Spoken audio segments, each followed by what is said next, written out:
Si t'aimes les jeux vidéo, je te conseille de partir, parce que dans ces vidéos, je compte détruire toutes tes fantaisies. C'est devenu un peu normal maintenant de voir quasiment tout le monde et jouer aux jeux vidéo, parce que maintenant jouer aux jeux vidéo, c'est ce qui nous fait kiffer, un peu comme les réseaux sociaux, un peu comme la pornographie. C'est devenu totalement normal. Maintenant, quand tu joues aux jeux vidéo, tu fais partie de l'homme normal. Quand tu essayes d'échapper la réalité, c'est devenu totalement normal. C'est l'un des effets qui fait que maintenant, notre mode de défense, au lieu d'affronter la réalité, c'est plutôt de l'échapper. Essayer d'échapper la douleur constante qui est la réalité. Je sais pas si tu l'as remarqué, mais dans ton entourage, plus les personnes jouent, plus petit à petit ils s'éloignent de la réalité, plus petit à petit ils se rapprochent des jeux vidéo, de la technologie, du monde, du rêve, sans accomplir aucune action dans la réalité. Et personnellement, moi j'avais eu un moment où j'étais addict aux jeux vidéo, j'étais complètement addict parce que il y avait un moment où ma copine m'a tout simplement quitté. Ma copine a décidé d'arrêter notre relation parce que notre relation n'allait plus. Et à ce moment-là,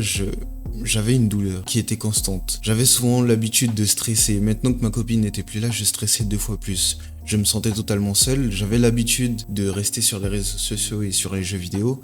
Donc, concrètement, ma réalité n'était pas si ouf que ça. Ma réalité, au contraire, était assez médiocre, assez pauvre. Il y avait vraiment rien d'intéressant dans ma vie. Et donc, la plupart du temps, je jouais aux jeux vidéo pour justement éviter ma réalité. Parce que j'avais rien à faire. Parce que je me sentais triste justement de ne plus avoir personne à appeler. Je me sentais triste justement que plus personne ne se soucie de moi. À chaque fois que je commençais à avoir des pensées négatives, des pensées qui me faisaient stresser et que les réseaux sociaux ne suffisaient pas, j'allais dans les jeux vidéo pour avoir un sentiment d'amélioration. Avoir ce sentiment où je gagne contre quelqu'un, où je gagne contre des ennemis, contre des personnes qui sont pourtant plus fortes que moi. Et j'aimais bien ça. J'aimais bien ça, ça avançait petit à petit. Et plus j'avançais dans les jeux vidéo, plus je m'éloignais de la réalité. Plus je me rapprochais des jeux vidéo, plus je devenais fort, plus je m'éloignais dans la réalité. Et c'était juste un cercle vicieux. Je me sentais mal, j'allais sur les jeux vidéo. Je me sentais mal, j'allais sur les jeux vidéo. Et c'est comme ça que pendant toute ma journée, quand je ne jouais pas, je pensais encore aux jeux vidéo. Comment m'améliorer, comment devenir meilleur, comment battre mes ennemis, comment battre les personnes plus fortes que moi, comment me rapprocher des meilleurs joueurs. C'était un cercle vicieux en fait, un cercle vicieux qui au final niquait ma vie et qui nique la vie de plusieurs personnes. Parce qu'au final, le cercle vicieux et le truc qui nique ta vie dans les jeux vidéo, c'est que tu passes à aimer un peu jouer des fois, à kiffer un peu jouer, allez, 30 minutes, 1 heure au début, à tout à coup, passer 2 heures, 3 heures, 4 heures, voire même toute ta journée à jouer aux jeux vidéo. Tout ça parce que tu n'aimes pas ta réalité, tout ça parce que tu n'aimes pas ce que tu vois dans ta vie en général. Tout ça parce que dans ta vie, tu n'aimes pas ce que tu fais. Et c'est ce qui m'était arrivé, c'est ce qui faisait que petit à petit, je me suis éloigné de la réalité. Parce que j'aimais de moins en moins la réalité. Car au contraire, j'avais les jeux vidéo où j'étais un monstre. Je pouvais m'améliorer constamment. S'il y avait un jeu où je perdais, je pouvais automatiquement changer et aller tester un autre jeu vidéo. À chaque fois qu'un jeu sortait, je m'empressais d'aller dessus pour m'améliorer le premier et devenir quelqu'un d'important dans le jeu vidéo. Et ce que je vais dire, ça va être de la bro-science. Mais ce que je pense des jeux vidéo, ce que je pense que ça fait, c'est un peu comme les personnes qui deviennent obèses, les personnes qui aiment manger. Au début, c'est un cheat meal, 2 cheat meals, tu vas manger quelques fois alors que tu devrais pas, tu vas dépasser les calories que tu es censé manger, tu vas manger entre les repas. Tu vas manger une fois comme ça au début, des chips, des bonbons, des hamburgers, une fois comme ça avec tes amis. Et petit à petit, tu auras bien aimé ce moment avec tes amis où tu as mangé cet hamburger, tu vas commencer à en commander même quand tu es tout seul. Tu vas recommencer encore et encore à aller sur Uber Eats, à aller prendre plein de repas chaque jour. Parce que tu as la flemme, parce que justement c'est plus simple, parce que ça fait un petit moment que t'en as pas mangé alors que concrètement ça fait que 2 jours qui étaient passés. Et c'est ça le problème des jeux vidéo. Le problème des jeux vidéo, c'est que petit à petit, ça t'amène à détester la réalité parce que tu préfères justement manger. Le truc maintenant qui se passe, si tu regardes les personnes qui ont l'habitude de manger de la junk food, c'est que ces personnes n'aiment pas les repas normaux, n'aiment pas les brocolis toutes simples, n'aiment pas certains légumes qui sont bons. Et au moment où tu les fais arrêter la junk food, au moment où tu les fais arrêter toutes ces habitudes merdiques, et qu'ils commencent justement à remplacer ces mauvaises habitudes par de bonnes habitudes, ils commencent à y trouver les bonnes choses. Ils commencent à trouver les bonnes choses dans les légumes, ils commencent à trouver les bonnes choses dans les fruits. Et petit à petit, ça avance comme ça. Et c'était pareil pour moi quand j'étais accro aux tacos. Au début, je kiffais pas forcément la nourriture normale. Parce que les tacos, c'est 2 fois mieux. Donc pourquoi j'irais prendre autre chose alors que je peux prendre tout le temps des tacos? Du coup, à chaque fois, je mettais mon argent dedans. Il y avait un moment où j'avais 150 € de bourse. J'ai réussi à dépenser 100 € dans des tacos. Chaque jour, j'enchaînais. Tacos, tacos, tacos. Il y a même une fois où je me suis pris 2 tacos parce que ça paraissait plus assez. J'en avais encore envie. Encore et toujours plus.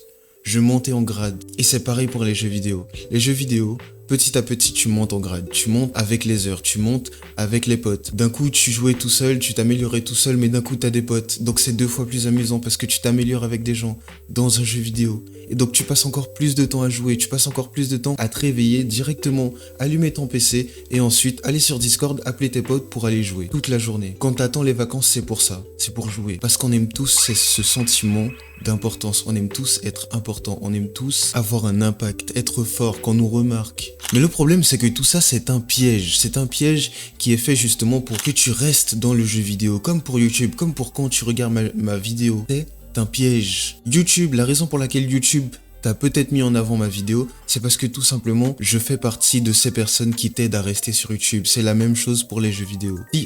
Si tu joues aux jeux vidéo souvent, c'est parce qu'il y a plein de petites choses justement qui ont été faites pour faire en sorte que tu restes le plus longtemps possible sur ce jeu et pour que tu reviennes même après avoir potentiellement fini ce jeu vidéo. Combien de fois t'as recommencé un jeu vidéo après l'avoir fini? Ou combien de fois t'as refait une partie alors que c'était censé être ta dernière? Tout ça c'est parce que justement, l'industrie, le jeu vidéo est fait pour que tu restes de plus en plus longtemps dessus. Imagine justement si tu réussissais à échapper les jeux vidéo. Imagine si tu réussissais à t'échapper de cette industrie qui a pour but de te piéger. Qu'est-ce que tu pourrais faire? Qu'est-ce que tu pourrais enfin accomplir dans ta vie réelle? Est-ce que tu pourrais aller trouver une vraie copine? Est-ce que justement, tu ne penses pas que tu pourrais aller t'entraîner physiquement, à améliorer ton corps, à améliorer tes réflexes, tester un basket, tester un sport que tu as toujours voulu tester, faire d'autres choses que tout simplement gâcher ta vie, à t'améliorer dans quelque chose de virtuel, au lieu de tout simplement apprendre à aimer ta vraie vie. Beaucoup de personnes me disent quel est le mal dans les jeux vidéo, c'est que concrètement, tu as une vraie vie, tu es dans un monde réel et pourtant tu vas décider de t'améliorer dans quelque chose qui n'est pas réel. Alors que tu peux concrètement faire de ta vie ton propre paradis. Mais pourtant, tu vas t'en empêcher parce que c'est kiffant de jouer à un jeu vidéo, c'est kiffant d'aller faire quelque chose qui ne t'arrivera jamais. Tout ça parce que tu n'as pas envie de faire les efforts pour améliorer ta vie.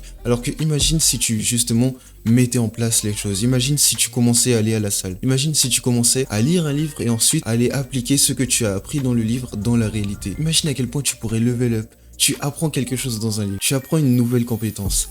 Et ensuite, après ça, justement, tu peux aller tester ça dans la réalité. Tu peux aller mettre en place ces choses que tu as apprises, comme si justement c'était une quête, comme si c'était une mission que tu devais avoir pour level up, pour augmenter ton statut dans la réalité, pour augmenter ton top, passer du top 99% ou peut-être top 98, top 97 et encore et encore. C'est comme ça qu'on avance, c'est comme ça que moi, par exemple, j'ai fini par ne plus être addict parce que petit à petit, j'ai réduit mon temps de jeu vidéo et au contraire, j'ai augmenté mon temps où je m'améliorais dans ma vraie vie. J'ai augmenté le temps où j'allais parler à des personnes dans la vraie vie. J'ai augmenté le temps où j'allais faire du sport, kiffer, souffrir et ensuite après voir les résultats sur mon corps. J'ai augmenté le temps où je travaillais sur cette chaîne YouTube justement qui est faite pour que tu prennes de bonnes habitudes, pour que tu vives ta vie. Et quand je vois les résultats sur certaines personnes, quand je vois les résultats sur mes potes, c'est un vrai plaisir parce que j'ai l'impression d'avoir level up. J'ai appris quelque chose qui pourrait t'aider justement à avancer dans ta vie. Je te l'apporte et si tu réussis justement, ça sera comme un accomplissement pour moi